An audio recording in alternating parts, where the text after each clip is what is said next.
Hey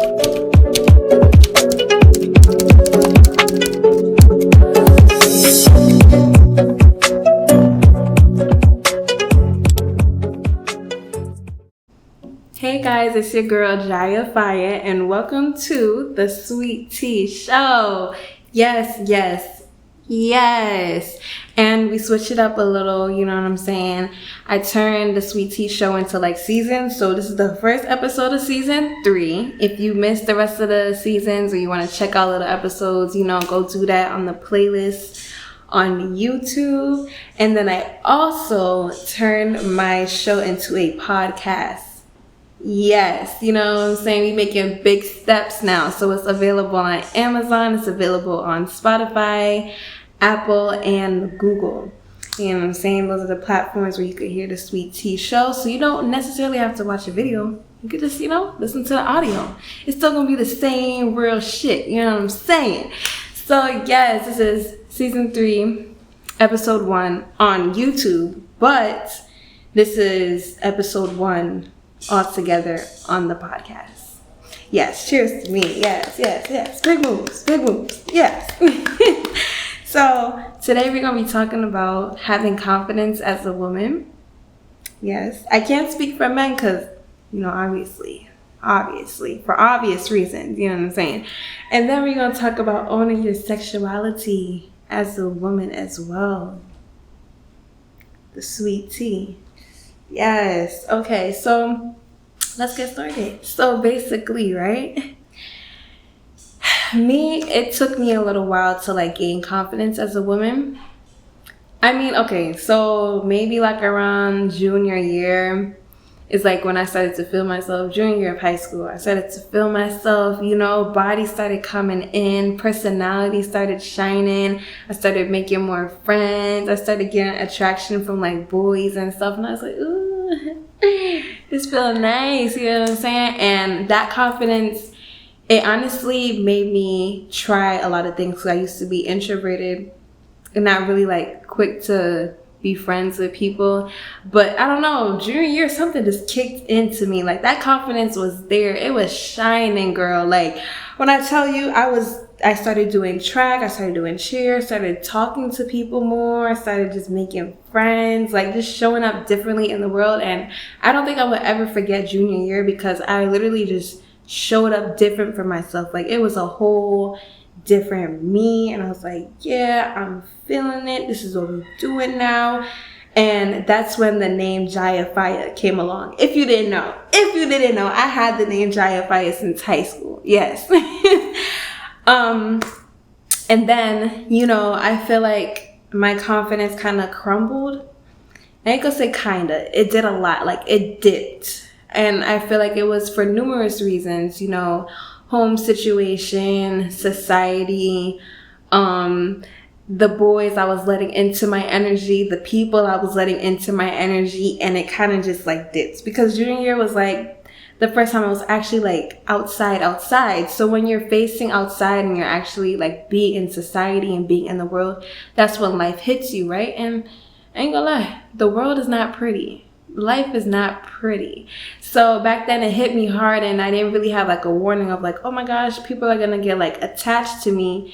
It could either be in a good way or a bad way, and that kind of affected my confidence. But honestly, I gained it again by just remembering who I am as a person. And like I said, I would never forget junior year. So thinking back on oh yeah, I used to be so happy. I used to do track, I used to do cheer. What made me happy back then?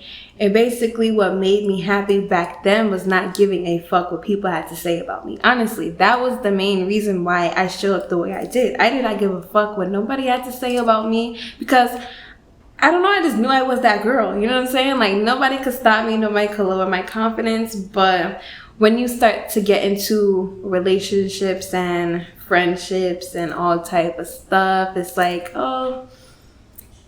And plus, I was different. My personality is different. I shine brighter than others. And I'm not ashamed to say that. I'm not going to be oh, let me humble myself because I've gone this far and finally realized my worth. So yes, I shine brighter than others, and I am different when it comes to certain stuff. So,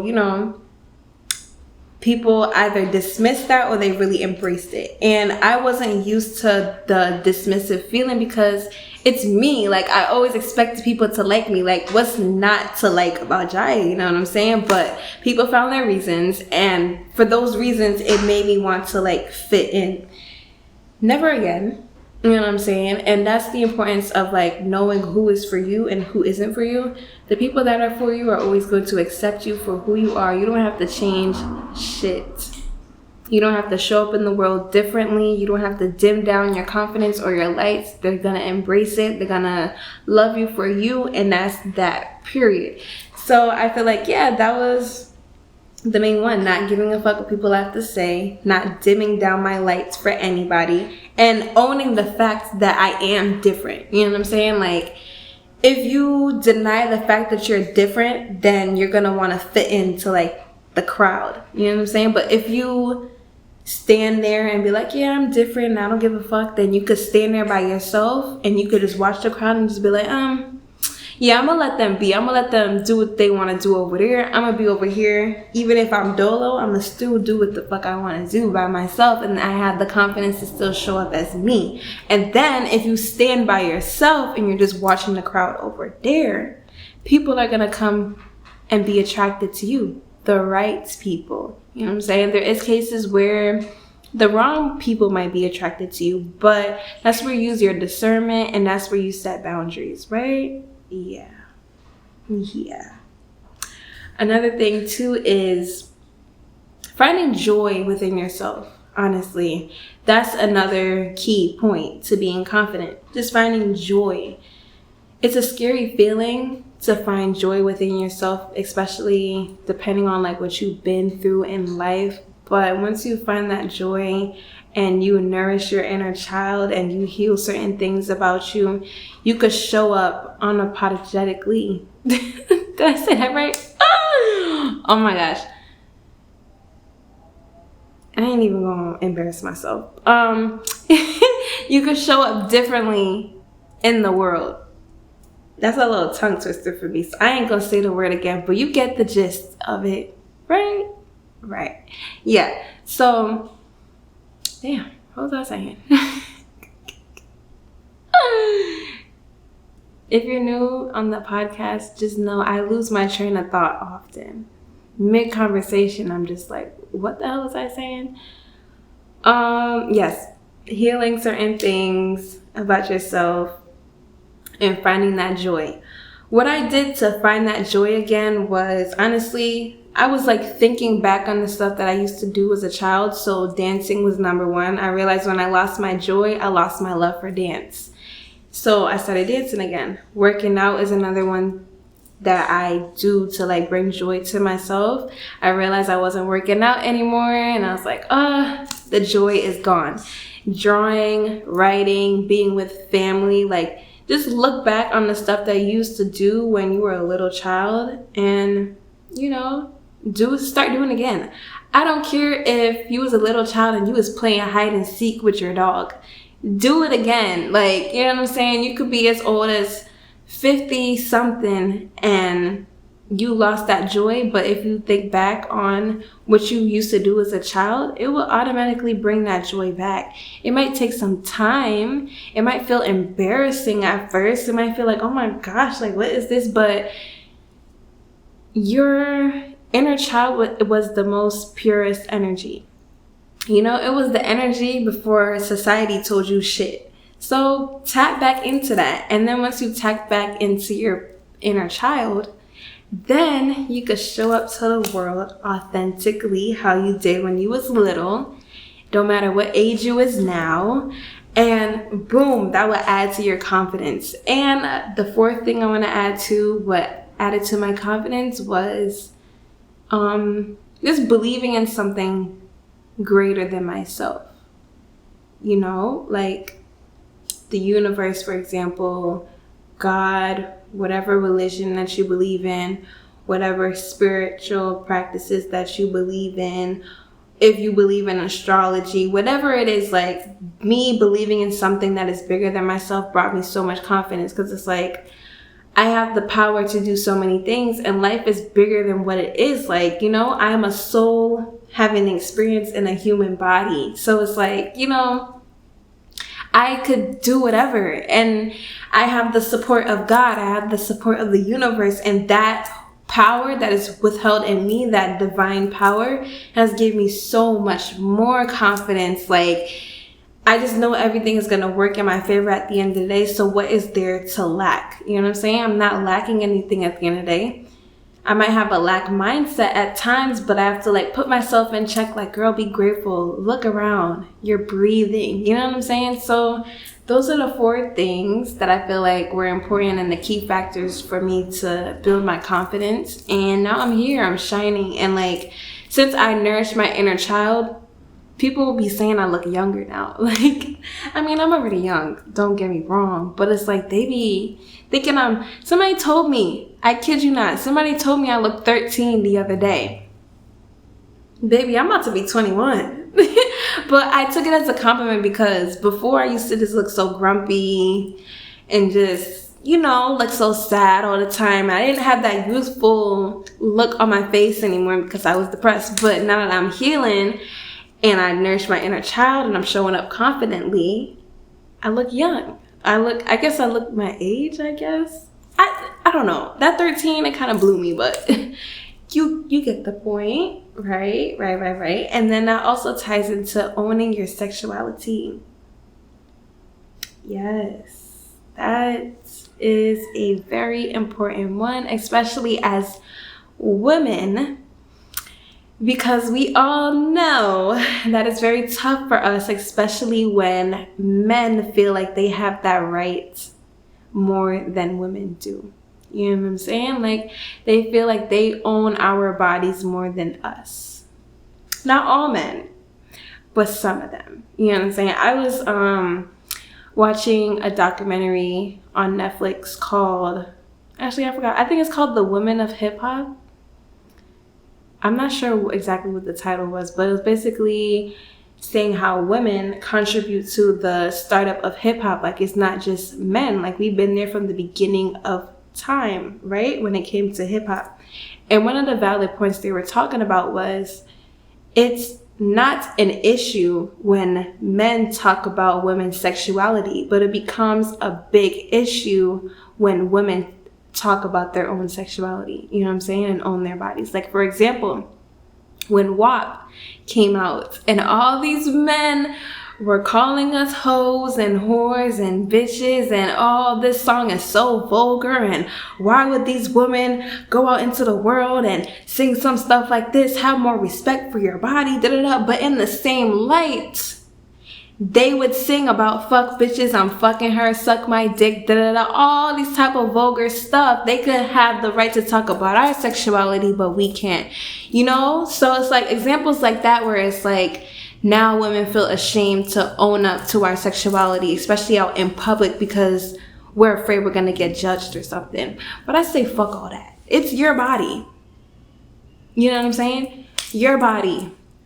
Your titties, your butt, your whatever it is, your body. So own it. You know what I'm saying? If you want to go out into the world and wear some pom-pom shorts, do it. Don't be wondering like, oh my gosh, all these men gonna be looking at me. They gonna judge me. They gonna think I'm a hoe because I'm wearing this. Fuck it. You know what I'm saying? It's your body, your choice. And I will stand on that 24/7, okay? It's really a shame like how society works that way when it comes to like men and how they feel entitled to a woman's body. But this is the time and era where we take that back. You know what I'm saying? I love how Lotto does it. I love how Cardi does it, Megan, and there's other artists that do it as well. But I love how we're just owning it. And even from Lil' Kim days and The Brat and all these old school rappers, we've been doing this. We've been on a strike where we're just like, you know what? This is my body. I have the right to sing about it. I have the right to rap about it. Because if men could do it, we could do it. I always say that. I don't care. The only difference between a man and a woman is the private parts. Anything you could do, I could do it. I could probably do it even better, you know what I'm saying? So it's like, own it, girl. Own it. Don't be ashamed of your body. Don't be ashamed of your sexuality. Don't be ashamed to express how much you love sex. You know what I'm saying? That's a big one too. A lot of women are afraid of expressing how much they love sex because they might be labeled a hoe, or I don't know. These labels is getting on my goddamn nerves. You like what you like. That's it. That's it. Why judge somebody off of them expressing how much they love sex? It's a natural thing. If boys could do it all the time, why can't we? Like, let's put that in our heads real quick. Let's think about that. Let's meditate on that, especially some of these men out here, because you have no right. You have no right. Do I have to play some Tupac up in here to get, you know what I'm saying? Like, let's be for real. Like, it's so much where it's like, it's to a point where it's sad. And a lot of women are afraid to come out and be free within their body because of society. Especially as Black women, we have more body than most people, right? So it's like, if we wear certain clothes, if we wear certain shorts, if we talk a certain way about our body, we're quick to be judged, especially as Black women. I'm gonna put it out there. If any other race was to talk about their body in a certain way, they would hype it up like, oh yeah, like, I love how she embraced her body and she could do this and go to the gym and da, you know what I'm saying? And then when a Black woman does it, it's like, oh, that's inappropriate. Oh, those shorts is too short. Her butt is too big to be doing all that. She can't wear that on the beach. There's kids around, but you see a next person wearing the same thing as the Black woman and they hype her up. Let's bring attention to that as well. It's sad. It really is sad, but you know what I'm saying? The first step is really owning back the rights to your body. Not being afraid to speak up on what you like and what you don't like. Like, hey, if you doing it with somebody, right? And you don't like what they be doing to your body, or like, you know, they shaming your body or whatever the case may be, right? Just know that at the end of the day, you have rights to your own body. Don't let nobody, what's the word I'm looking for? See, I lost track again. Oh my gosh, I'm so bad, y'all. Anyway, moral of the story, be kind to your body, okay? Take back the rights to your body. Wear what the fuck you want to wear. I don't give a fuck if you're seeing your ass through the shorts. Wear it. It's your body. You know what I'm saying? Like, if you want to wear a bikini down the street, wear it. It's your body. Let's get more comfortable in our body, okay? Let's stop shaming our body, especially as Black women, okay? Even if it comes off too aggressive and they don't like it, like I said, stand in your own little crowd and the people that are for you will come towards you, okay? But don't be ashamed. Be happy. Own that shit. Be confident. Be sexy. Wear what the fuck you want to wear. I don't care what size you is either. I don't care. I don't care how small, how big, how medium, how green, how purple you are. I don't care. Do what the fuck you want to do at the end of the day. You only have one life to live. And if you spend it on what people are going to say about you at the end of the day, then you're basically living your life for them to impress people. No, live your life for you. Be confident in you. Express yourself in whatever way, whether it comes off in fashion, in art, in writing. I don't care. Express yourself. That's the most important thing. That's the most number one thing you have to do in life, is express yourself. Don't worry about who's going to like it and who's not going to like it. Express yourself. Express yourself. People going to come and go at the end of the day, right? Express yourself. It's not too late for you. You might be in your mid-40s and you might be listening to this and you be like, oh, but I'm too old for this. There's no such thing as too old. Okay?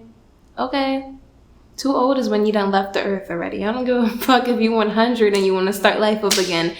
Do it. Like, it's no shame in the game. Do what you gotta do, girl. I promise you. But I think I'm just gonna wrap it up. But you get my point. Hope you enjoyed the podcast. Hope you enjoyed the video. I will come back at you for episode 2. Ain't gonna lie, this is a little new for me, doing the little podcast, but I really hope you guys enjoyed. I hope you guys took the advice and, like I said, express yourself at the end of the day, no matter how different, how odd, how weird, how cringy, how corny. I don't care how it is. Express yourself. Love yourself. Give yourself hugs and kisses. Write yourself love letters. You know what I'm saying? Do you.